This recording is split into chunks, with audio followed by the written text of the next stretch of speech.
చిన్న ప్రార్థన చేద్దాం. పరిశుద్ధుడివైన మా ప్రభువా, అవును తండ్రి, నీ యొక్క అమితమైన ప్రేమ చేత మమ్మను కనికరించి నీ శిలువ రక్తంలో మమ్మను కడిగి పవిత్రపరచి నీ సన్నిధిని సమాధానకరమైన స్థితిలో నిలిపినందులకు నీకు స్తోత్రం చెల్లిస్తూ ఉన్నాను. మమ్మల్ని ఇంకను బలపరచండి. అనుదిన ధ్యానాలు మా విశ్వాస జీవితాన్ని స్థిరపరచినట్లుగా నీవే నీ కార్యాన్ని జరిగించుమని, ఈ దినపు వాక్య ధ్యానాన్ని కూడా మీరు దీవించుమని ఈ ప్రార్థన మా ప్రభువును రక్షకుడైన యేసు నామములో అడుగుచూ ఉన్నాం తండ్రి, ఆమేన్. మనము ఈ కూడికలను ప్రారంభించి ఇది 34వ రోజు. ఇంకొక వారంలో ఈ కూడికలు ముగియబోతూ ఉన్నాయి. రేపు మట్టలాదివారం యేసుక్రీస్తు యొక్క జయప్రవేశం చేసినటువంటి రోజు. అలానే ఆ మరుసటి ఆదివారం పునరుత్థాన దినం.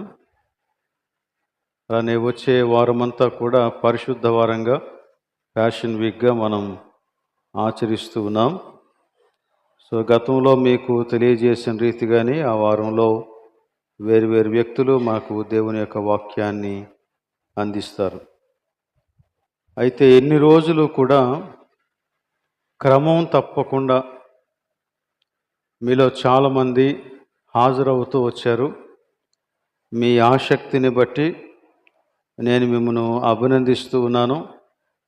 దేవుడు మీ జీవితాలలో ఈ వాక్యపు సత్యాల యొక్క ఫలితాన్ని ఇవ్వాలని ప్రార్థన చేస్తూ ఉన్నాను. అలానే ఇన్ని రోజులు కూడా క్వైర్ వారు మరి అందరికంటే ముందుగానే వచ్చి ఎంతో శ్రమ పడుతూ ప్రయాసపడుతూ వారికి ఎన్ని పనులున్నా మరి సమయానికే వచ్చి మరి చక్కగా పాటలు పాడి మనలను దేవుని యొక్క సన్నిధి కొరకు సిద్ధపరుస్తూ వచ్చారు. వారిని కూడా నేను అభినందిస్తూ ఉన్నాను. విశేషంగా మరి మన ప్రియులు యేసుదాస్ గారి నాయకత్వంలో ఆ యొక్క క్వైర్ టీం అంతా చక్కగా మరి ఇన్ని దినాలు కూడా పాడి దేవుణ్ణి స్తుతించారు. అలానే ఈ రోజులన్నిట దేవుని వాక్యాన్ని మీతో పంచుకునేటువంటి అవకాశాన్ని మరి కమిటీ వారు ఈ బాధ్యతను నాకు అప్పగించినందులకు వారికి నా హృదయపూర్వకమైనటువంటి వందనాలు తెలియజేస్తూ ఉన్నాను. అలానే ఈ కూడికల్లో సుధాకర్ గారు ఒక మంచి పని చేశారు. అదేంటంటే బైబిల్ చదవటానికి, ప్రార్థన చేయటానికి ఆయా వ్యక్తుల పేర్లను సూచిస్తూ వచ్చారు. అందులో ఎక్కువ శాతం కుటుంబాలను ఒకే రోజున వారందరూ కలిసి పరిచర్య చేసేటట్టుగా వారు సెలెక్ట్ చేశారు. అందుని బట్టి నేను వారిని అభినందిస్తూ ఉన్నాను. అలానే కొంతమంది గతంలో మరి వాక్య భాగాలు చదవని వారు, ప్రార్థనలు చేయని వారు కూడా మరి ఈసారి ప్రార్థన చేయటానికి, వాక్యం చదవటానికి అవకాశం ఇవ్వబడ్డారు. వారు కూడా చక్కగా చదివారు, ప్రార్థన చేశారు. వారందరికీ నా హృదయపూర్వకమైనటువంటి వందనాలు. అయితే ఈ ధ్యానాలన్నీ చేస్తూ ఉండగా దీని వెనుక నేను ఒక ప్రార్థన చేస్తూనే వస్తూ ఉన్నాను.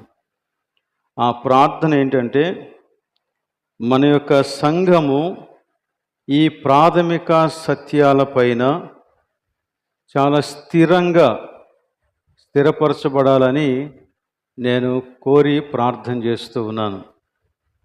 ఈ ప్రాథమిక సూత్రాలు మనకు ఎంతో అవసరమైనటువంటి విషయాలు. సంఘం వీటి మీదే ఆధారపడి ఉండాలి. అంతేకాదు, ఈ ప్రాథమిక సూత్రాలు మీ వ్యక్తిగత జీవితాలను నడిపించాలి. అలానే మీ కుటుంబ జీవితానికి మార్గదర్శకం కావాలి. సంఘ జీవితానికి మార్గదర్శకం కావాలి. అలాగనే నాయకులైనటువంటి వారికి పరిపాలనా విధానం వారు పరిపాలన చేస్తూ ఉండగా వారికి ఈ సూత్రాలు మార్గదర్శకం కావాలి. అదే రీతిగా మన యొక్క అవుట్రీచ్ ప్రోగ్రామ్స్ అంటే మనము సువార్త ప్రకటించటం, అన్యజనుల మధ్య మన యొక్క ప్రవర్తన, దీనికంతటికీ కూడా ఈ ప్రాథమిక సత్యాలు మార్గదర్శకం కావాలి. ఇంత మాత్రమే కాదు కానీ మన యొక్క సంఘం క్రైస్తవ సంఘాలన్నింటికి ఒక మాదిరికరమైనటువంటి సంఘంగా, ఉన్నతమైనటువంటి ప్రమాణాలు కలిగినటువంటి సంఘంగా, ఈ ప్రాథమిక సత్యాలను విషయంలో ఎటువంటి డీవియేషను లేకుండా మాదిరికరంగా ఎదగాలన్నది నా యొక్క ఉద్దేశం. అవసరమైతే మిగతా సంఘాలకు కూడా మనము ఈ వెలుగుని అందించగలగాల.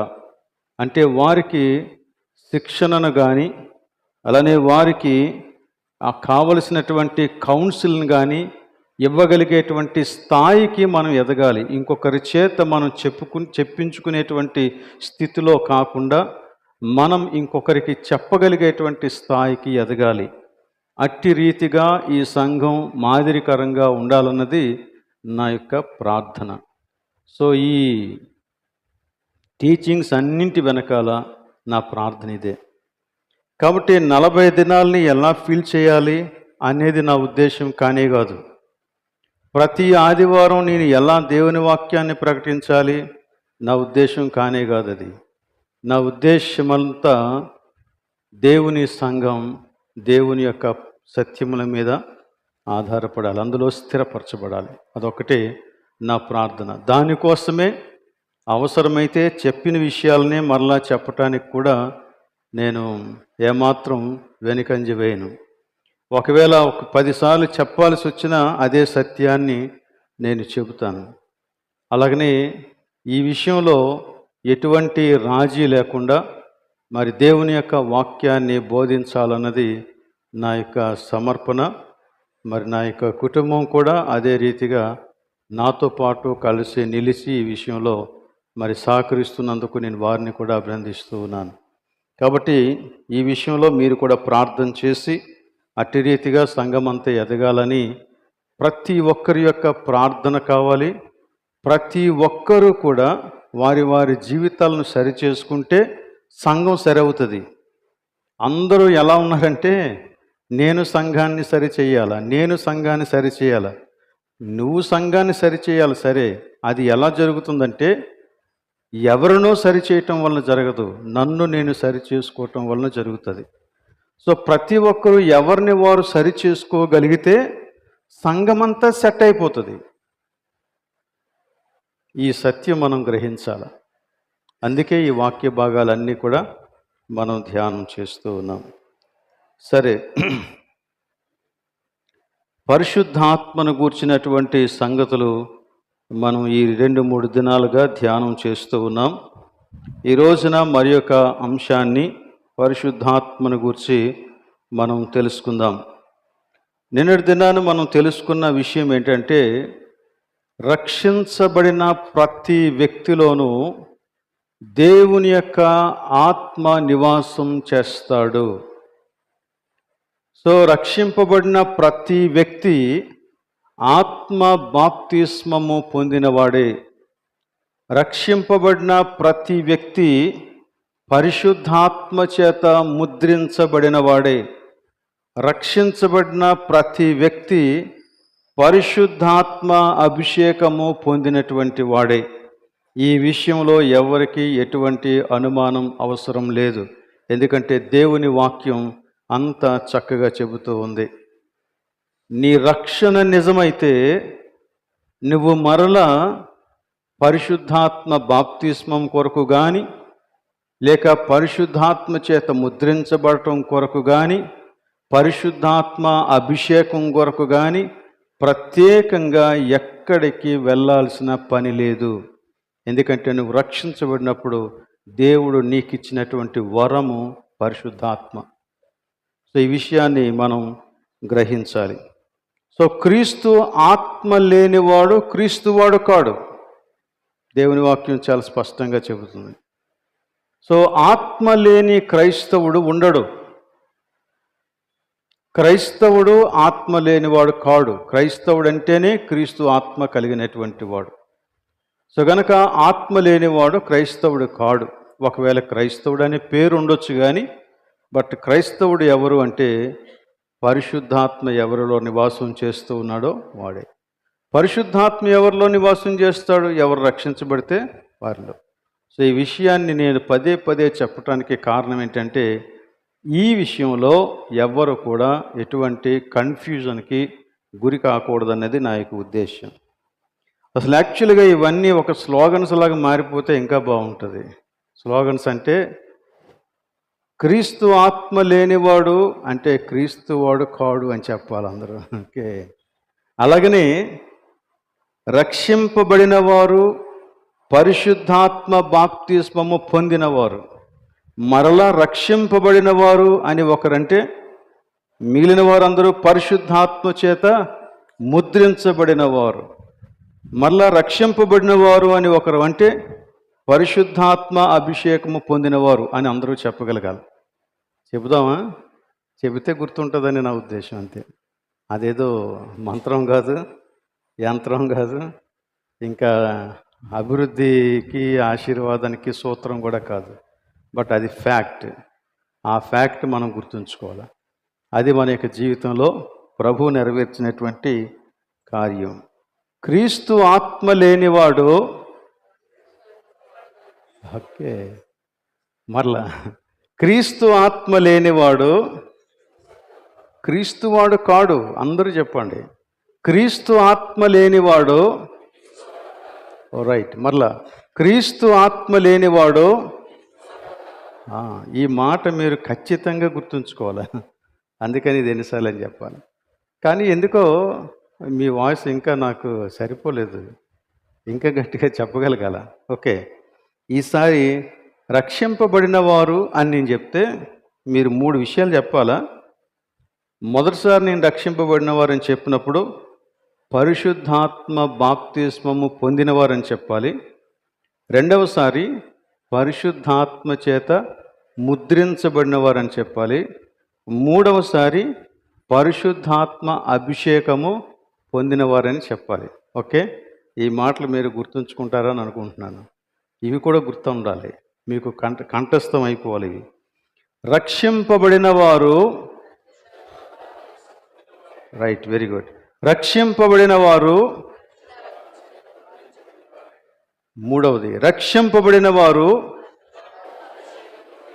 ఓకే, ఇవన్నీ ఒకటే అనుభవానికి వేరు వేరు వ్యక్తీకరణలు అని మనం చెప్పాం. ఏమండి? పరిశుద్ధాత్మ బాప్తిస్మము, పరిశుద్ధాత్మ చేత ముద్రించబడుట, పరిశుద్ధాత్మ అభిషేకము, ఇవన్నీ కూడా నీవు రక్షింపబడిన క్షణాన దేవుడు చేసేటువంటి కార్యముగా మనం గ్రహించాం. సరే, ఈ రోజున ఆత్మ పూర్ణత, ఆత్మ చేత నింపబడుట అనే విషయాన్ని గురించి కొన్ని సంగతులు తెలుసుకుందాం. ఒక్కసారి నీలోనికి ప్రవేశించిన పరిశుద్ధాత్మ మరలా నిన్ను విడిచి వెళ్ళిపోయే అవకాశం ఉందా? మీరేమంటారు? లేదు. ఏమని? ఉంది. ఓకే. సో పాత నిబంధన యొక్క అవగాహన ఒకటి ఉంది, క్రొత్త నిబంధన యొక్క అవగాహన ఒకటి ఉంది. పాత నిబంధన యొక్క అవగాహన ఏంటి? సమూయేలు మొదటి గ్రంథం చూడండి. సమూయేలు మొదటి గ్రంథం 16వ అధ్యాయం 14వ వచనం. ఐ థింక్ దానికంటే ముందు 10వ అధ్యాయం 10వ వచనం చదవండి. 10వ అధ్యాయం 10వ వచనం. వారు ఆ కొండ దగ్గరకు వచ్చినప్పుడు, వారు అంటే సొలొమోనుతో పాటు అతని యొక్క సేవకుడు. ఓకే. ప్రవక్తల సమూహము అతనికి ఎదురు పడగా దేవుని ఆత్మ బలముగా అతని మీదకి వచ్చాను. ఎవరి మీదకి? సౌలు మీదకి వచ్చాను. సౌలుని రాజుగా నియమించాలన్నది దేవుని యొక్క చిత్తం.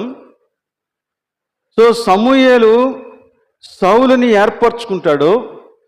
ఏర్పరిచిన తర్వాత నువ్వు వెళ్ళినప్పుడు నీకు ఈ సూచన కనబడుతుంది అని చెప్తాడు. ఏంటి ఆ సూచన అంటే, దేవుని యొక్క ఆత్మ చేత నువ్వు నింపబడతావు బలంగా.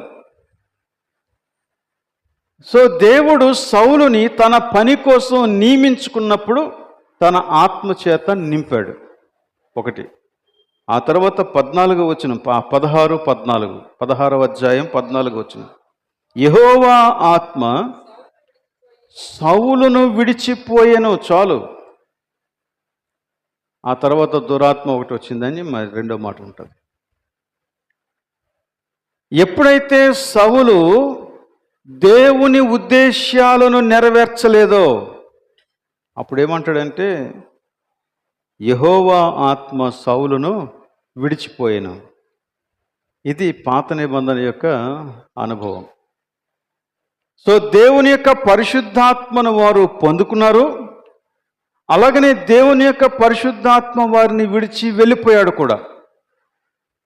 కానీ క్రొత్త నిబంధన అనుభవంలో యేసుక్రీస్తు వచ్చిన తర్వాత ఆయన చేసిన వాగ్దానమును బట్టి ప్రతి విశ్వాసికి కలిగినటువంటి ధన్యత ఏంటి అంటే, నీవు రక్షించబడిన తర్వాత నీలోనికి ప్రవేశించినటువంటి పరిశుద్ధాత్ముడు విమోచన దినము వరకు నీలో నివాసం చేస్తాడు.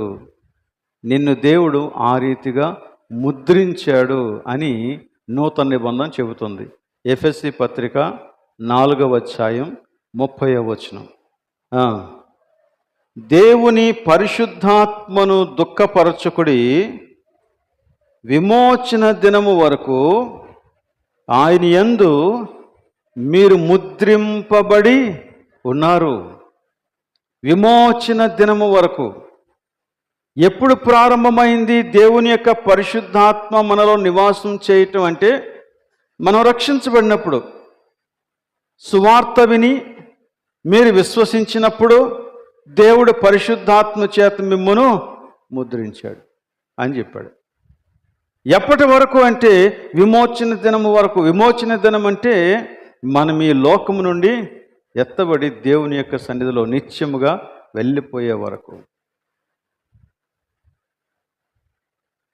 సో దేవుని యొక్క పరిశుద్ధాత్మ మనల్ని విడిచిపెట్టాడు, మనలోనే స్థిరముగా నివాసం చేస్తాడు. ఈ డిఫరెన్స్ మనం తెలుసుకోకపోతే పాత నిబంధన గ్రంథంలోని రెఫరెన్సెస్ని మనం కోట్ చేసి పరిశుద్ధాత్మ వెళ్ళిపోతాడు అని చెప్పేస్తాం.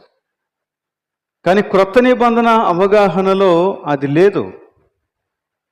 అంటే దేవుడు ఒక్కసారి నీ జీవితాన్ని దేవుని చేతిలో పెడితే నిన్ను సంపూర్ణమైనటువంటి బాధ్యత తీసుకొని ఆయన యొక్క సారూప్యంలోనికి మార్చబడే వరకు నీలో పనిచేస్తూనే ఉంటాడు. అది దేవుని యొక్క వాగ్దానం. అది ఎలాంటి వాగ్దానం అంటే, ఆయన తన ప్రాణాన్ని పెట్టి నిన్ను కొనుక్కొని నీకు చేసినటువంటి వాగ్దానం. అది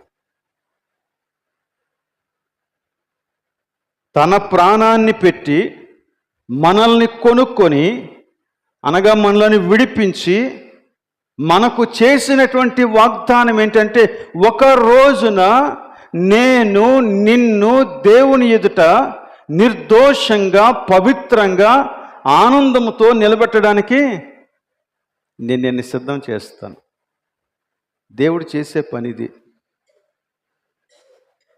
కనుక మన యొక్క జీవితంలో, రక్షింపబడిన వారి జీవితంలో, విశేషంగా రక్షింపబడిన వారి యొక్క జీవితంలో కలిగేటువంటి రకరకాలైనటువంటి సంఘటనలు కొన్నిసార్లు మనకు అర్థం కాకపోవచ్చు.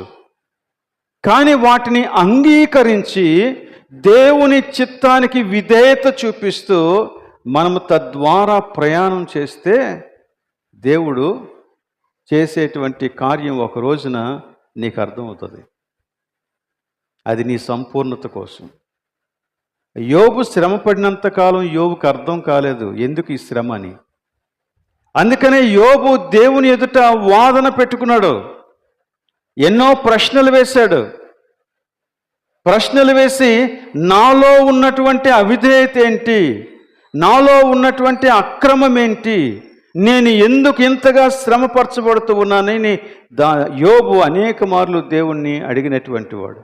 కానీ దేవుడు మాట్లాడిన తర్వాత అసలు విషయాన్ని తెలుసుకొని అప్పుడు యోబు దేవుణ్ణి స్తుతించడం ప్రారంభించాడు. కనుక కొన్నిసార్లు మన జీవితంలో కష్టమైన పరిస్థితులు, శ్రమ కలిగిన పరిస్థితులు ఏర్పడినప్పుడు, మనకు ఇష్టం లేని పరిస్థితులు ఏర్పడినప్పుడు మనము దేవుని ఎదుట అణకువతో కొనసాగటం నేర్చుకోవాలి. దేనికి మనం మేకప్ చేయకూడదు. జస్ట్ యాక్సెప్ట్ ఇట్, అంతే. దాన్ని అంగీకరించి ప్రభు ఎదుట నిలబడు. దేవుడు ఒక రోజున నిన్ను ఉన్నతమైన స్థితిలో నిలబెడతాడు. ఆయన సారూప్యంలోనికి మార్చబడాలనేటువంటి గురితో, లక్ష్యంతో ఆయన పనిచేస్తున్నాడు.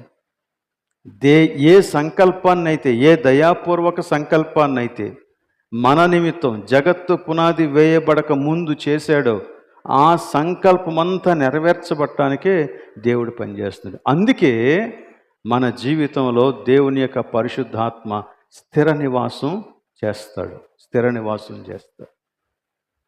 ఇది మనం గ్రహించాలి. కాబట్టి మనం మన యొక్క సొంత ఆలోచనకు, సొంత ఇమోషన్స్కి, సొంత పరిష్కారాలకి సెలవిచ్చేయాలి. సెలవివ్వకపోతే మనం ప్రభు యొక్క చిత్తంలో నడవడం కష్టం అవుతుంది. మనం ఎంత ఎక్కువగా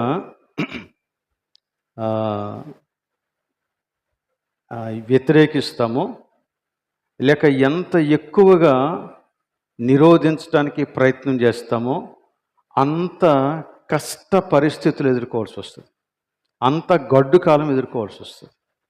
కానీ ఎంత సులువుగా దేవుని చిత్తానికి లోబడితే మన యొక్క జీవితం అంత చక్కగా గడుస్తుంది, అంతే.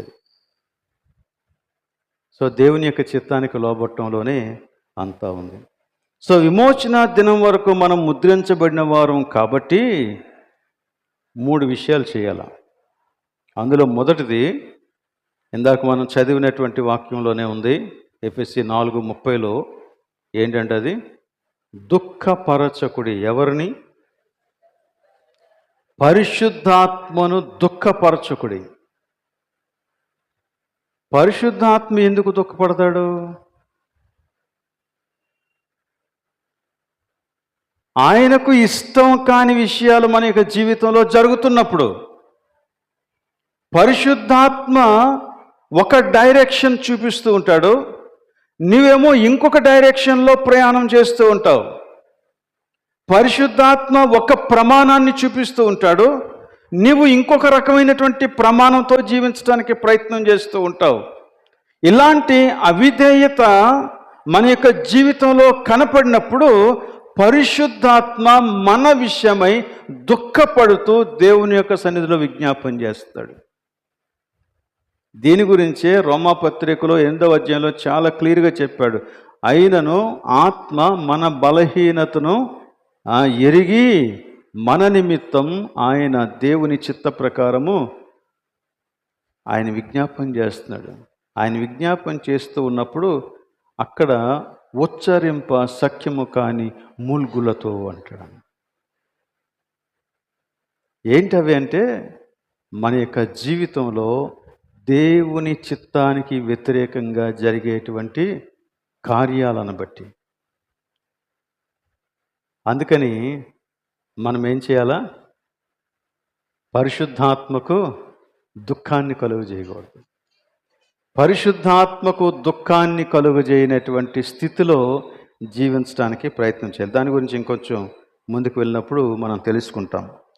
ఇక రెండవ విషయం ఇంకోటి ఉంది. తెస్సలోనికేయులకు రాసిన మొదటి పత్రిక 5వ అధ్యాయం 19వ వచనం. తెస్సలోనికేయులకు రాసిన మొదటి పత్రిక 5వ అధ్యాయం 19వ వచనం. ఆత్మను అర్పకుడి. చిన్న మాట.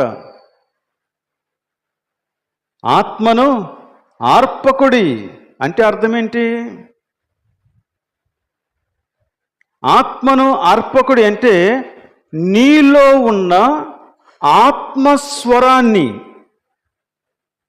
లేక దేవుని యొక్క ఆత్మ నీ అంతరంగంలో నీకు బోధిస్తూ ఉన్నప్పుడు ఆ స్వరాన్ని నువ్వు నొక్కేవద్దు.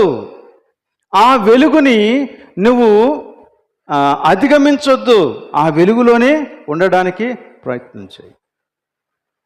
ఆ వెలుగులోనే ఉండాల, దాన్ని ఆర్పొద్దు. అంటే దేవుని యొక్క గొంతు నొక్కేయొద్దు అనగా ఇది మళ్ళా మొదటి వచనం లాంటిదే, మొదట మనం చెప్పుకున్న దాని లాంటిదే. అక్కడేమో దుఃఖపరచకుడి అన్నాడు, ఇక్కడ ఆర్పకుడి అన్నాడు. దేవుని చిత్తానికి వ్యతిరేకంగా మనం నడుచుకుంటూ ఉన్నప్పుడు పరిశుద్ధాత్మ దుఃఖపడతాడు. ఇక్కడ దేవుని యొక్క వెలుగులో మనం నడవకుండా దానిని మనం త్రోసిపుచ్చినప్పుడు అది పరిశుద్ధాత్మను ఆర్పేయటంతో సమానం. ఆత్మ యొక్క స్వరాన్ని నొక్కిపడేయటం, దాన్ని వినకపోవటం, దాన్ని పట్టించుకోకపోవటం. వెలుగు ప్రకాశిస్తూ ఉన్న కళ్ళు మూసుకొని నడవటం. ఏమని? వెలుగు ప్రకాశిస్తూ ఉన్న కళ్ళు మూసుకొని నడవటం అంటే దేవుని స్వరం వినపడుతూ ఉన్న చెవులు మూసుకొని ఉండటం అంటే ఆయనకి చెవులు ఇవ్వకపోవటం, ఆయనకి జీవితాన్ని అప్పగించకపోవటం. మరలా ఇదే కూడా అలాంటిదే. ఇక మూడవది ఇంకోటి ఉంది. ఇవి రెండు వ్యతిరేకమైనవి అయితే ఇప్పుడు మూడవది ఇంకోటి అనుకూలంగా మాట్లాడతాడు. ఎఫెసీ పత్రిక 5వ అధ్యాయం 18వ వచనం, ఆత్మ పూర్ణులై ఉండుడి. మూడవది. సో విశ్వాసి చేయవలసింది ఏంటంటే ఇది ఆత్మ పూర్ణులై ఉండడం. మొదటిది దుఃఖపరచొద్దు, రెండవది ఆర్పవద్దు, కానీ మూడవది ఆత్మ పూర్ణులై ఉండుడి. ఆత్మ పూర్ణులై ఉండుట అంటే ఆత్మ యొక్క నింపుదల కలిగి ఉండుట. ఈ విషయాన్ని గురించి మనం కొంచెం మనకి అర్థమయ్యే రీతిగా క్లుప్తంగానే కొంచెం వివరంగా చూద్దాం. ఆత్మపూర్ణత అనే ఈ మాటని మనం ఎలాగ అర్థం చేసుకోవచ్చు అంటే పరిశుద్ధాత్మ అధికారానికి సంపూర్ణముగా లోబడుట.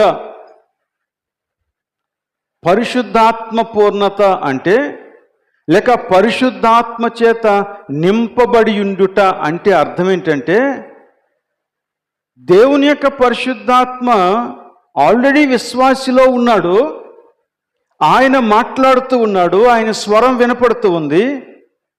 కానీ మనిషి తన యొక్క స్వంత ఎంపిక ప్రకారంగా పరిశుద్ధాత్మ యొక్క స్వరాన్ని వినటం లేదు.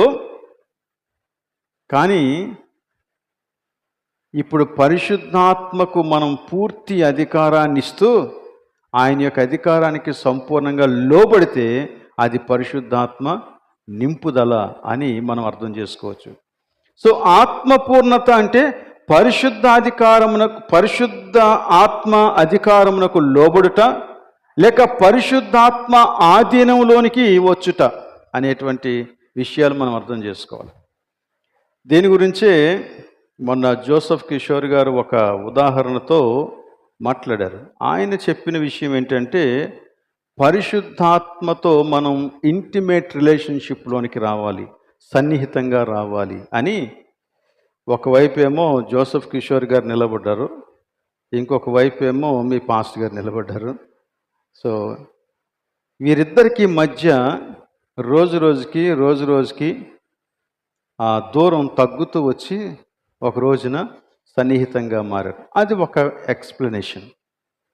ఇప్పుడు మనం చెబుతున్నటువంటి ఈ విషయం ఇదేంటంటే నువ్వు పరిశుద్ధాత్మతో సన్నిహితమైన సంబంధంలోనికి రావాలి అంటే అది ఎలా సాధ్యం అంటే పరిశుద్ధాత్మ అధికారానికి ప్రతిరోజు లోబడడం వలన సాధ్యం. అంతే. కానీ ఈ నింపుదలని చాలామంది ఏదో గ్లాసులో నీరు పోసినట్లుగా అర్థం చేసుకోవటానికి ప్రయత్నం చేస్తారు. అందుకని మీరు సగం నింపబడ్డారు, పూర్తిగా ఇంకా నింపబడలేదు, పూర్తిగా నింపబడండి అని వాక్యాలు, ప్రసంగాలు చేస్తూ ఉంటారు. కానీ యాక్చువల్గా అది కాదు దాని యొక్క అర్థం. పరిశుద్ధాత్మ విశ్వాసులను నింపుట అనేది గ్లాసులో నీళ్లు పోయడం లాంటిది కాదు.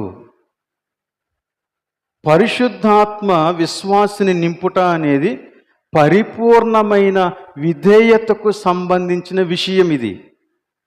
పరిపూర్ణమైన సమర్పణకు సంబంధించిన విషయం ఇది.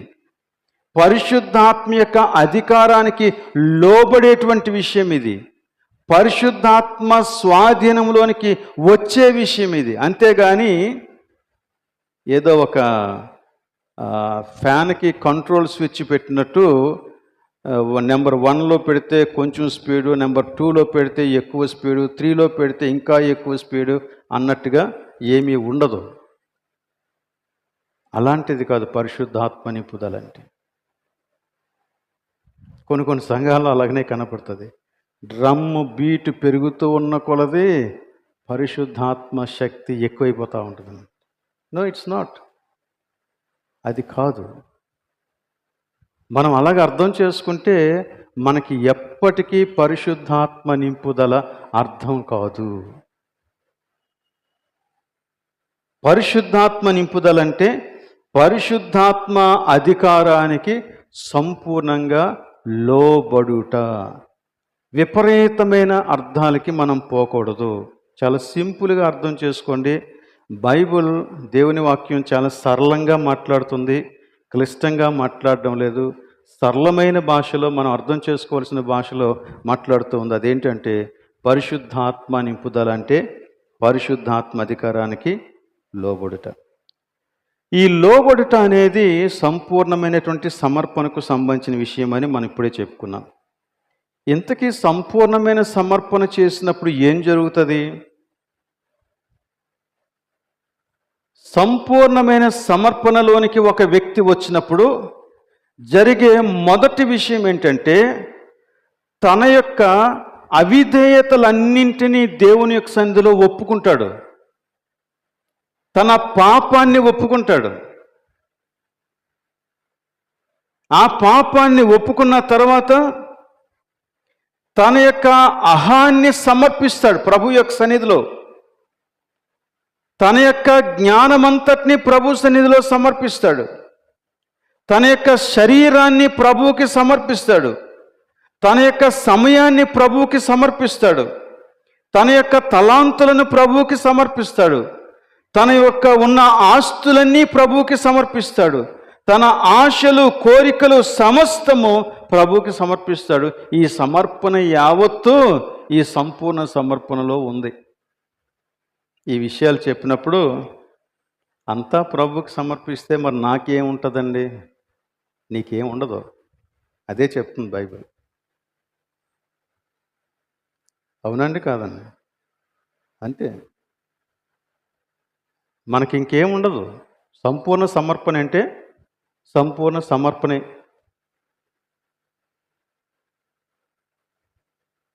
ఇంత ఘోరం అంటే అవును, అది అంతే. అది ఘోరం కాదు, అదే కరెక్ట్.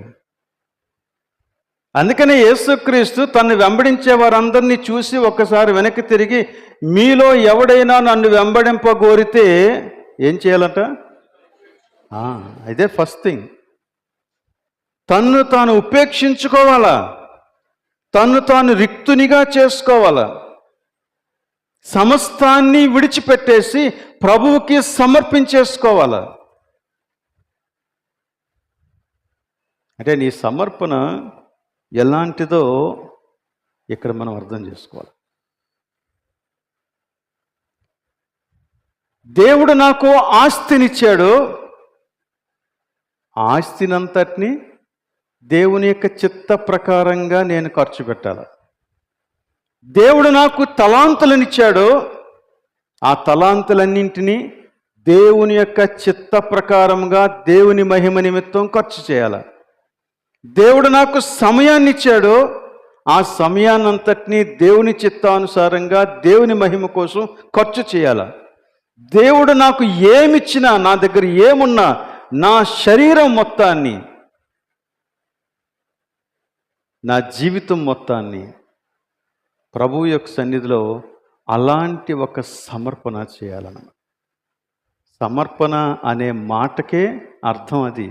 సమర్పణ అంటే సంపూర్ణమైనటువంటి అర్పణ. మనకి అర్పణ చేయటం తెలిసింది కానీ సమర్పణ చేయటం తెలియలేదు. అప్పుడు ప్రభు ఏం చేస్తాడంటే, నీ దగ్గర ఉన్నది ఏదైనా కానీ తన చిత్తం కొరకు, తన యొక్క మహిమ కొరకు దానిని సులువుగా వాడుకుంటాడు. ఒకరోజు అబ్రహాముని పిలిచి, అబ్రహామా, నువ్వు నాకు ఒక సమర్పణ చేయాలి. ఏంటి అంటే, నీ ఒక్కగానొక్క కుమారుడు, నీవు ప్రేమించిన కుమారుడు ఇస్సాకు నాకు అర్పణ ఇవ్వాలి. అబ్రహాం మారు మాట్లాడలేదు. ఎప్పుడైతే ఆ పని చేశాడో అప్పుడు దేవుడు ఏమనంటే, దీనిని బట్టి నీవు దేవునికి భయపడేవాడవని పిలుస్తున్నాడు.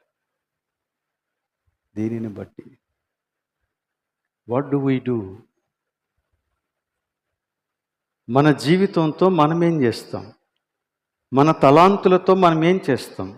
మన జ్ఞానయుక్తులతో మనమేం చేస్తాం? How do we glorify God?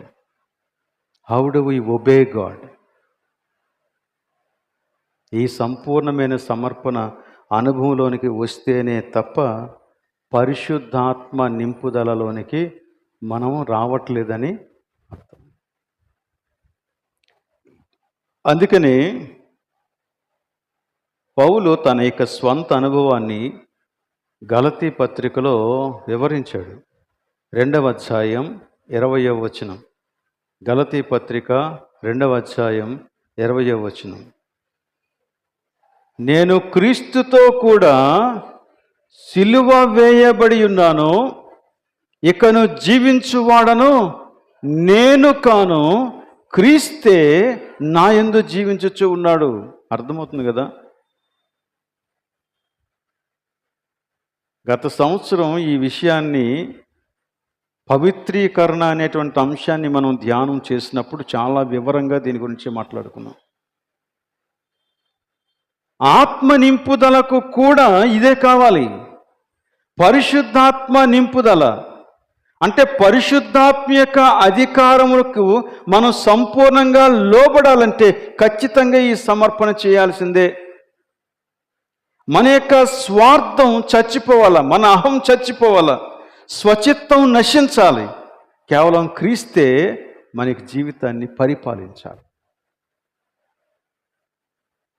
అందుకే పౌలు ఆ మాట చెప్పాడు, నేను సిలువ వేయబడ్డాను, క్రీస్తుతో కూడా సిలువ వేయబడ్డాను, ఇకను జీవించువాడను నేను కాను, క్రీస్తే నా యందు జీవిస్తూ. ఈ జీవితం పరిశుద్ధాత్మ చేత నింపబడిన జీవితం. ఇదే ఆత్మపూర్ణత అనగా దీనికి ప్యారలల్గా ఇంకొక మాట కూడా మనం చూడవచ్చు. ఆత్మపూర్ణత అంటే నీ హృదయములో వాక్యము సమృద్ధిగా నివసించుట. కొలస్సీలకు రాసిన పత్రికలో 3వ అధ్యాయంలో 16వ వచనం మనం గమనిస్తే, ఎఫెసీ పత్రికలో మనం ఏదైతే చదివామో దానికి ఈక్వలెంట్ వర్స్ ఇది. ఎఫెసీ పత్రిక 5:18 మద్యంతో మత్తులై ఉండకుడి, దానిలో దుర్వ్యాపారము గలదు, అయితే ఆత్మపూర్ణులై ఉండుడి, ఒకరినొకడు కీర్తనలతోనూ సంగీతములతోనూ ఆత్మ సంబంధమైన పాటలతోనూ హెచ్చరించుచు మీ హృదయములలో ప్రభువును గూర్చి పాడుచు కీర్తించుచు మన ప్రభు అయిన యేసుక్రీస్తు పేరట సమస్తమును గూర్చి తండ్రి అయిన దేవునికి ఎల్లప్పుడూ కృతజ్ఞతాస్తుతులు చెల్లించుచు క్రీస్తునందలి భయముతో ఒకనికొకడు లోబడి ఉండి. ఒకటే సెంటెన్స్, పెద్ద సెంటెన్స్. ఈ సెంటెన్స్ ఈ 16 వచనంలో మరలా మనం చూస్తాం. కొలస్సీలకు రాసిన పత్రిక 3:16.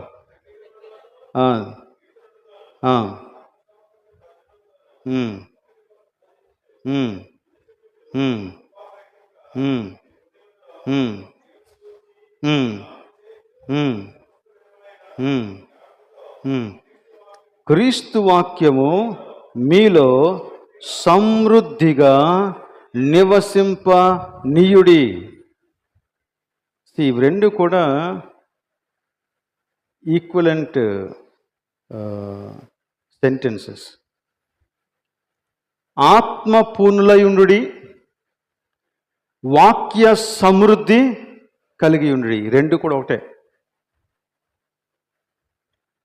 ఒక వ్యక్తి, పరిశుద్ధాత్మ ఒక వ్యక్తి, అలాగనే నేను కూడా ఒక వ్యక్తిని.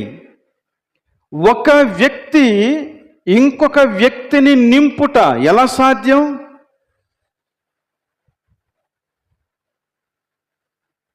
ఈ విధంగానే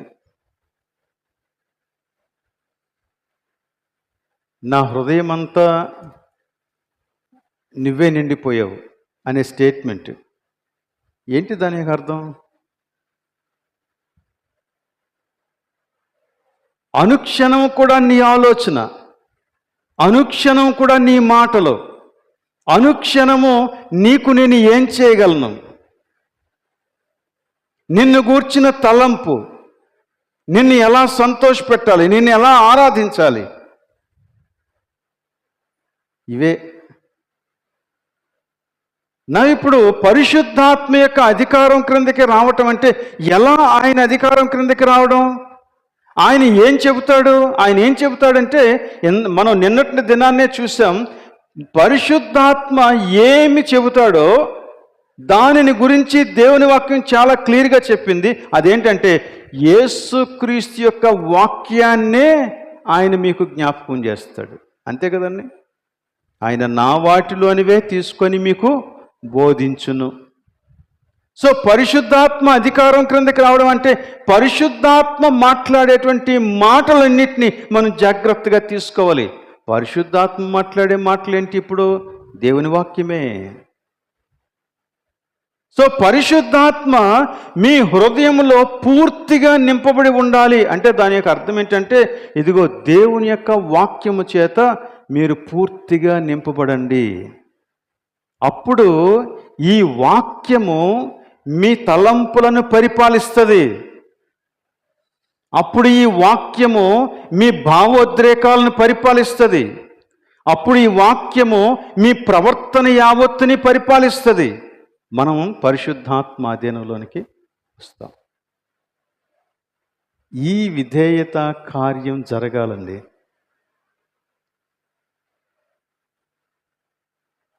సో దేవుని వాక్యానికి, పరిశుద్ధాత్మకు, యేసుక్రీస్తుకి, తండ్రి అయిన దేవునికి మధ్య ఇంత కనెక్షన్ ఉంది. మనము తండ్రిని సేవించాలన్నా, క్రీస్తుని మహిమపరచాలన్నా, పరిశుద్ధాత్మ ఆధీనంలో ఉండాలన్నా మనం చేయవలసింది ఏంటంటే దేవుని యొక్క వాక్య ప్రకారంగా మన యొక్క జీవితం జీవించడం. సో పరిశుద్ధాత్మ నింపుదల అంటే ఏంటి?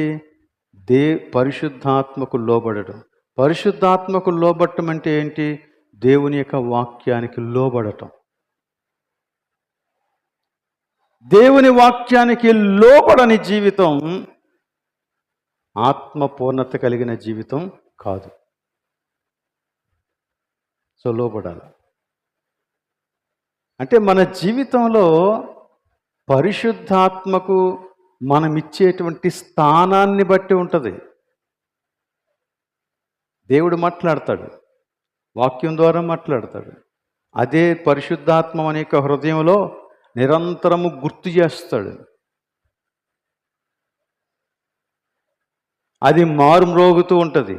అది మారుమ్రోగుతూ ఉండేటప్పుడు మనం దానిని ఆర్పేయకుండా, పరిశుద్ధాత్మను దుఃఖపరచకుండా ఆ పరిశుద్ధాత్మ అధికారానికి లోబడితే మనము ఆత్మపూర్ణులంగా జీవిస్తాం. ఇది ప్రతిరోజు జరగవలసినటువంటి కార్యం. ప్రతి క్షణము జరగవలసినటువంటి కార్యం. ప్రతిరోజు, ప్రతి క్షణము, ప్రతి క్షణము. ఈ విధేయత అనేది దేవుడు మనల్ని లోబర్చుకోవటం కాదు, మనమే దేవునికి లోబడటం. అర్థమవుతుందా? ఎవరో మనల్ని బలవంతంగా తీసుకొచ్చి వాక్యానికి లోబడమని చెప్పటం కాదు. నీ మట్టుకు నీవే విల్ఫుల్గా, నీ ఇష్టపూర్వకంగా, వాలంటీర్గా, స్వచ్ఛందంగా వచ్చి ప్రభు యొక్క వాక్యానికి సంపూర్ణంగా లోబడిపోవటమే విధేయత.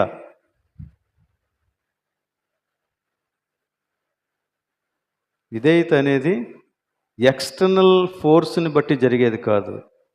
నీ యొక్క ఇంటర్నల్ ప్రేరణ, నీలోనే అది జరగాల. నీ డెసిషన్, నీవు ఒక నిర్ణయం తీసుకోవాలి. సో ప్రతిరోజు మన ఉదయకాలం ప్రార్థన చేయాలి అని మనం అనుకుంటాం. అదొక మన నియమం మనకి. కానీ ఎందుకు ఆ నియమం అంటే ఉదయాన్నే ప్రార్థన చేస్తే దేవుడు వింటాడు అనే మూఢనమ్మకం కాదు ఆ నియమం. అర్థమవుతుందా? చాలామంది అలాంటి మూఢనమ్మకంతో ఉదయాన్నే ప్రార్థన చేస్తారు. ఉదయాన్నే లేచి దేవునికి ప్రార్థన చేస్తే దేవుడు మనం ఏం అడిగినా కానీ దేవుడు దాన్ని ఇచ్చేస్తాడు, వింటాడు అనేటువంటి మూఢనమ్మకం. ఆ మూఢనమ్మకాన్ని దయచేసి మనం మన మనస్సులోండి తీసేసుకోవాలి. ప్రతిరోజు ఉదయాన మనం చేయవలసిన పని ఏంటంటే మన యొక్క పరిస్థితి యావత్తుని దేవుని సన్నిధిలో ఒప్పేసుకొని దేవుని యొక్క చిత్త ప్రకారంగా జీవించడానికి కావలసిన శక్తిని మని ప్రభువుని అడగాలి. ఆ చిత్తం కొరకే ప్రభు యొక్క వాక్యాన్ని మనం ధ్యానించాలి. దేవుని యొక్క వాక్యంలో ధ్యానించినప్పుడు దేవుని యొక్క పరిశుద్ధాత్మ మనకి బయలుపరిచినటువంటి సంగతులను చాలా సీరియస్గా తీసుకొని దానికి మన సమర్పణ జరిగించాలి. అప్పుడే విధేయత సాధ్యం, లేకపోతే సాధ్యం కాదు. నీ విధేయతకి ఎంత ఛాలెంజ్ వస్తుందో తెలుసా? నువ్వు నిజంగానే చాలా ఫెయిత్ఫుల్గా దేవుని యొక్క వాక్యాన్ని చదివి దేవుని వాక్యంలో నీకు దేవుని బయలుపరిచినటువంటి విషయానికి ఒక నిజమైన సమర్పణ చేసుకొని ఇలా బయటికి రాగానే నీకు శోధన ఎదురవుతుంది. నువ్వు ఏ సమర్పణ అయితే చేశావో ఆ సమర్పణకి వ్యతిరేకంగా నీకు ఒక శోధన బలం నిన్ను వెనక్కి లాగుతుంది. ఏదో సంఘటన జరుగుతుంది. నీ సమర్పణ నీకు గుర్తు రావాలా? నువ్వు చేసిన సమర్పణకి మరి ఒకసారి నువ్వు ప్రభువుకి అప్పగించబడాల. పరిశుద్ధాత్మ నిన్ను బలపరుస్తాడు. నువ్వు ప్రభు కోసం నిలబడితే దాని ఫలితాన్ని చూస్తావు. అందుకనే ఏదైనా తలంపు నా హృదయంలోనికి రాకముందే నేను ప్రభు సన్నిధిలోనికి వెళ్ళి ప్రార్థన చేయాలి అనేటువంటి నియమం కలిగింది. అది మంచి నియమం. కానీ దానిని మూఢనమ్మకాలతో నింపేశారు చాలామంది. ఉదయాన్న దేవుడు వింటాడు, ఉదయాన్నే ప్రార్థన చేస్తే తప్పక నెరవేరుతుంది, ఇట్లాంటి రకాలైనటువంటి మూఢనమ్మకాలతో చాలామంది నింపేయటం వలన ఆ ప్రార్థన ప్రక్కతో పట్టేసింది. సమర్పణ జరగటం లేదు అక్కడ. సమర్పణ జరగకుండా కేవలము మన యొక్క స్వంత ఆశలు నెరవేర్చుకోవటానికి మాత్రమే ఉదయాన్న లేసి ప్రార్థన చేస్తున్నాం. సో పరిశుద్ధాత్మ నింపుదల అంటే విధేయత, విధేయత, విధేయత. ఆత్మ పూర్ణత కలిగిన వారు ఆత్మ ఫలము ఫలిస్తారు. ఆత్మఫలం ఏంటో నేను ప్రత్యేకంగా మీకు చెప్పాల్సిన పని లేదు. ఆ 9 గుణాలు మీరు చెప్పేస్తారు. ప్రేమ, సంతోషం, సమాధానం, ఇవన్నీ కూడా. ఇవన్నీ ఎప్పుడు సాధ్యమో తెలుసా? మనం ఎప్పుడైతే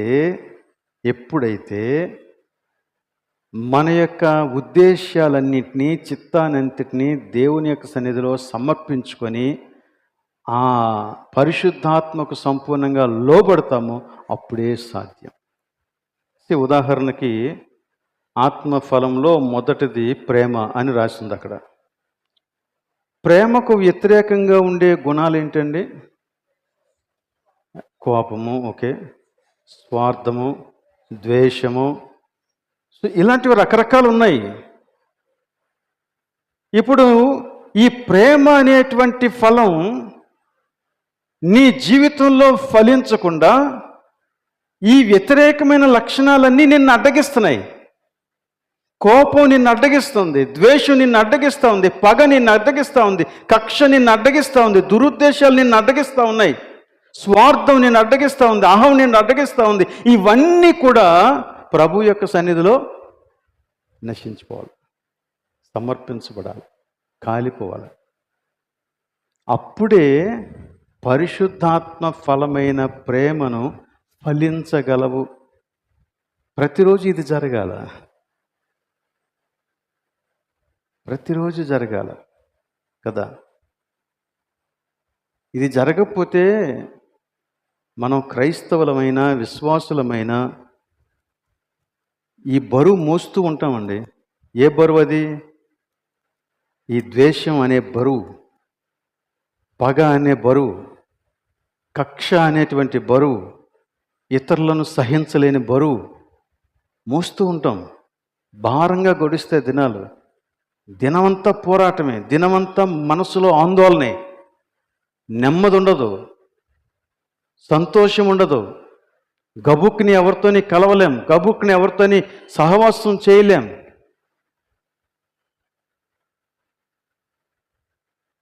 ఇది గనక జీవితం అయితే అది పరిశుద్ధాత్మ నింపుదల కలిగిన జీవితం కాదు.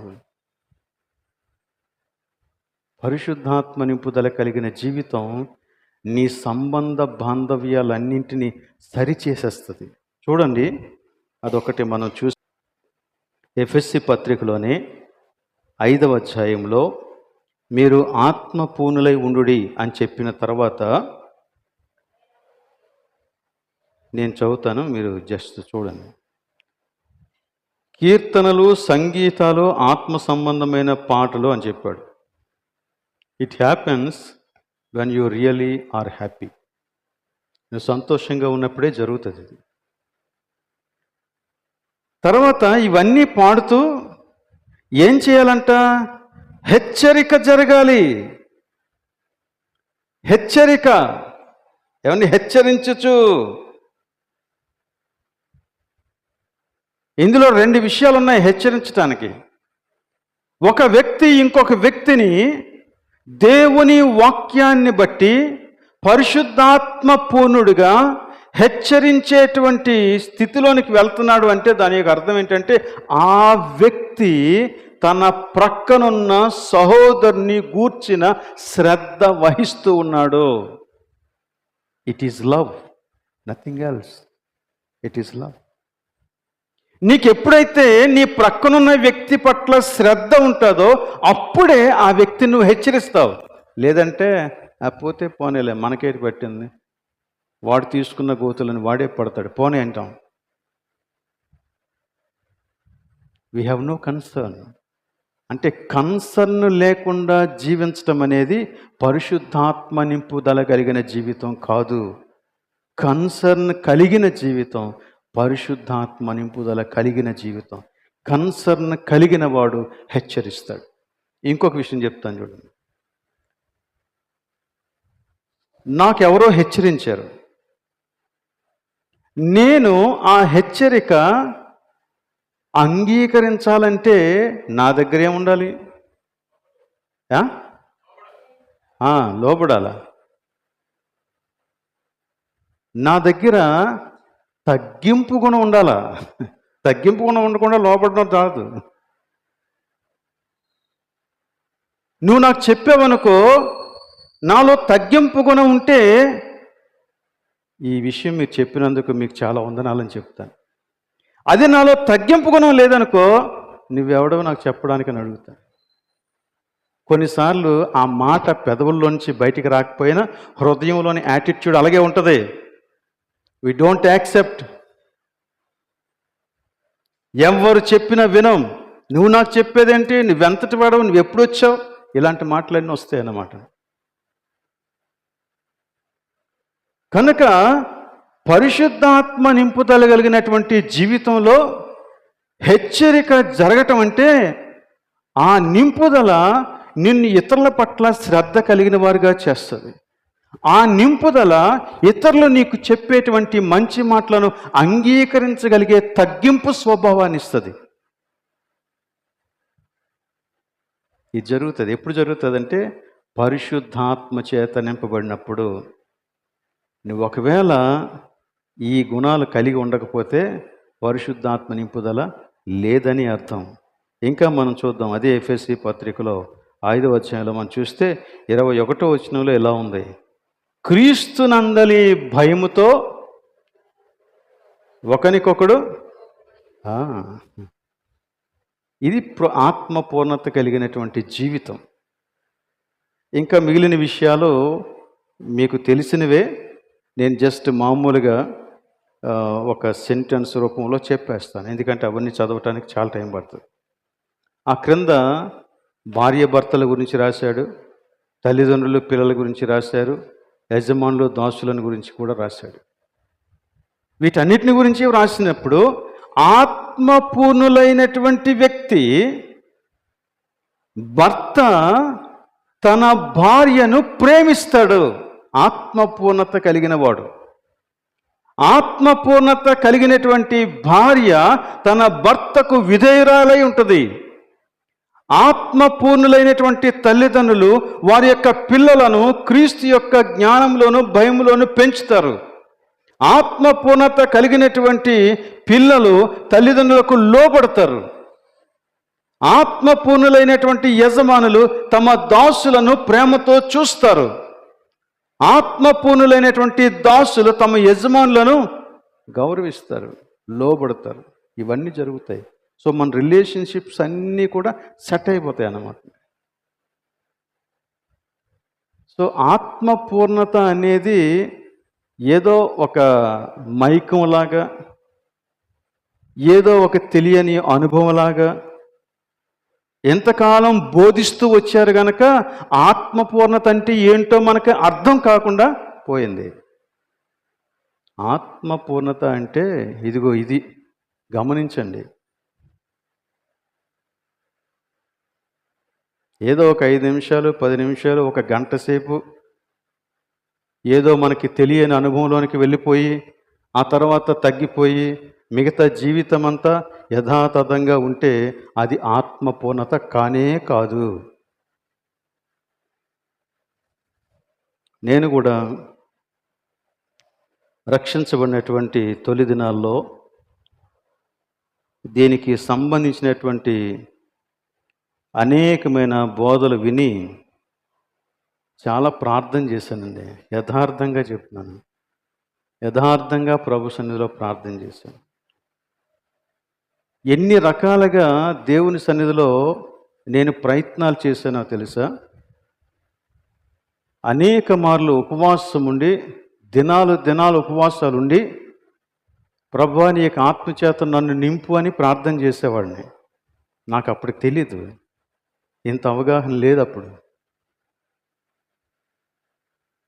రాత్రంతా కూడా తలుపులు వేసేసుకొని ఒక్కడనే గదిలో ఉండి ప్రభువా నీ యొక్క ఆత్మచేత నింపు అని ప్రార్థన చేసేవాడిని.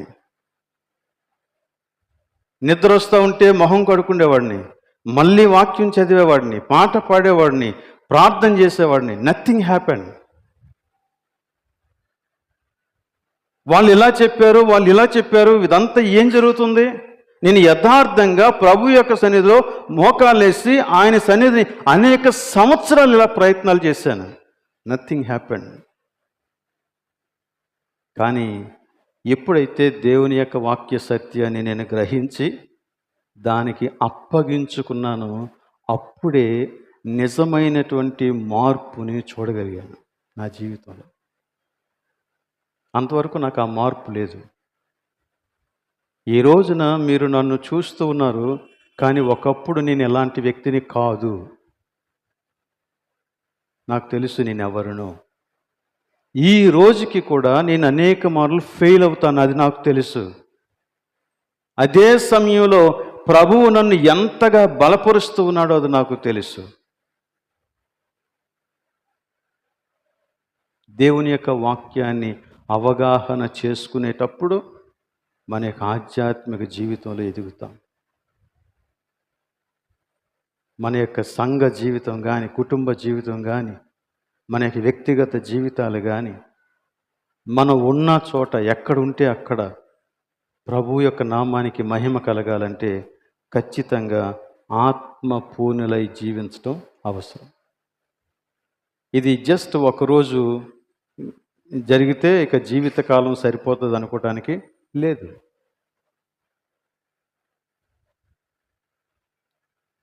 ప్రతిరోజు దేవునికి మనల్ని మనం అప్పగించుకోవాలి. సంపూర్ణ సమర్పణ చెయ్యాలి. సంపూర్ణ సమర్పణ చెయ్యాలి.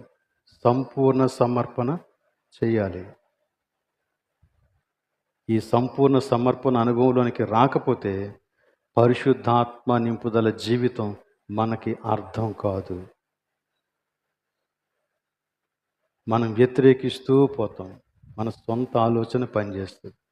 ఈ సొంత ఆలోచనలన్నీ మాసిపోయి ప్రభు యొక్క ఆలోచన చేత మనము నింపబడాలి. అట్టి కృప దేవుడు మనకి దయచేయనిగా.